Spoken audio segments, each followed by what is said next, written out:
Welcome to All Universal TV News channel. Please subscribe, like and share for more updates.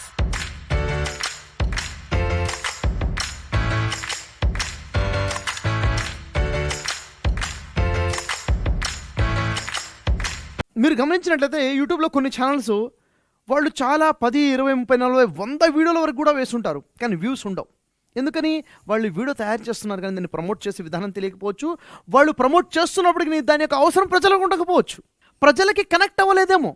ప్రజలు ఒకసారి చూసిన వ్యక్తి మరోసారి చూడాలనుకోవట్లేదేమో. ప్రజలు ఒక వ్యక్తి చూసి ఈ వ్యక్తి అదే వీడియోని తన ఫ్రెండ్ కూడా షేర్ చేయాలనిపించే విధంగా లేదేమో.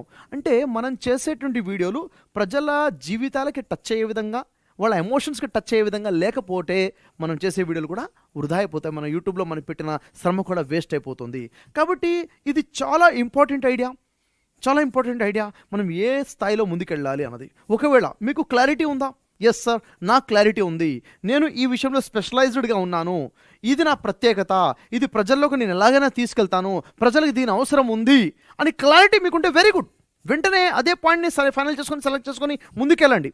ఒకవేళ మీరు కనుక కన్ఫ్యూజన్లో ఉంటే, కొత్తగా నేను ఛానల్లోకి రావాలనుకున్నాను సార్, కన్ఫ్యూజన్లో ఉన్నాను, క్లారిటీ కావాలనుకుంటుంటే, లేకపోతే ఆల్రెడీ యూట్యూబ్ ఛానల్ నడుపుతున్నారు, రిజల్ట్ రావట్లేదు, ఇప్పుడు నాకు క్లారిటీ కావాలి సార్, సబ్జెక్ట్ చేంజ్ చేసుకోవాలి, ఎలాంటి చేంజ్ చేసుకోవాలి అని మీరు అనుకుంటుంటే, మీకోసమే ఒక 3 స్టెప్స్ నేను చెప్తాను. ఈ 3 స్టెప్స్ని మీరు అర్థం చేసుకుని దానికి తగ్గట్టుగా మీరు ఎక్సర్సైజ్ చేసి, అంటే దానికి తగ్గట్టుగా మీరు ప్లానింగ్ చేసినట్టయితే ఖచ్చితంగా ఒక అద్భుతమైన కేటగిరీ మీరు ఎన్నుకోగలుగుతారు.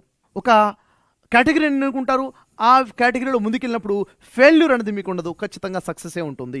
ఆ 3 కేటగిరీస్ ఏంటో ఖచ్చితంగా చూడండి. ఒకవేళ మీకు సబ్జెక్ట్ క్లారిటీ ఉన్నా కానీ, సార్ నాకు క్లారిటీ ఉంది, ఈ సబ్జెక్ట్ చేయాలనుకుంటున్నాను అన్నా కానీ, ఈ 3 పాయింట్స్ మీకు తెలిసి ఉండాలి. ఎందుకంటే ఈ 3 పాయింట్స్ మీకు తెలుసుంటే మీకున్న ఐడియాని ఇంకా అద్భుతంగా ముందుకు ఎలా తీసుకెళ్లాలో కూడా ఇంకా క్లారిటీ వస్తుంది. కాబట్టి ఈ 3 పాయింట్స్ ఏంటి అన్నది ఇంపార్టెంట్. దాంట్లో ఫస్ట్ పాయింట్ ఏంటంటే, ఉన్నటువంటి వీడియోలలో, ఉన్నటువంటి యూట్యూబ్ ఛానల్లో ఒక డిఫరెంట్ కేటగిరీని ఎలా ఎన్నుకోవాలి అన్నది ఇంపార్టెంట్. ఉన్న దాంట్లోనే డిఫరెంట్ కేటగిరీని ఎలా ఎన్నుకోవాలి, అందరిలా కాకుండా ఒక యూనిక్ లెవెల్లో ఒక సబ్జెక్ట్ని ఎలా ఎన్నుకోవాలన్నది ఫస్ట్ పాయింట్. సెకండ్ పాయింట్ ఏంటి? మీరు ఎన్నుకున్నటువంటి ఆ కేటగిరీ ఏదైతుందో, మీరు చేయాలన్న వీడియోస్ ఏవైతే ఉన్నాయో ఆ వీడియోలకు ప్రజల్లో డిమాండ్ ఉందా లేదా ముందు నీకు తెలిసి ఉండాలి. Second point. మూడో పాయింట్ ఏంటి? ఏ స్పెషలైజ్డ్ వీడియోస్ని అయితే, ఏ న్యూ కేటగిరీని అయితే నువ్వు ఎన్నుకున్నావో, ఏ కేటగిరీకి అయితే ప్రజల్లో కూడా డిమాండ్ ఉందో, ఏ కేటగిరీని అయితే నువ్వు ఎన్నుకున్నావో, ఏ వీడియోస్ అయితే నువ్వు చేయాలనుకున్నావో దానికి ప్రజల్లో కూడా డిమాండ్ ఉంది. అయితే ఆ ప్రజల్లో డిమాండ్ ఉండి నువ్వు ఎన్నుకున్న ఫీల్డ్కి ఆ వీడియోస్ చేస్తే నీకు లాభం అనేది ఉంటుందా లేదా, లాభం అంటే ఇన్కమ్ సోర్స్ ఉంటుందా లేదా అనేది చాలా ఇంపార్టెంట్. కొన్ని వీడియోలు చాలా అద్భుతమైనటువంటి వీడియోలు ప్రజలు ఇష్టపడుతున్నారు, దానికి ఇన్కమ్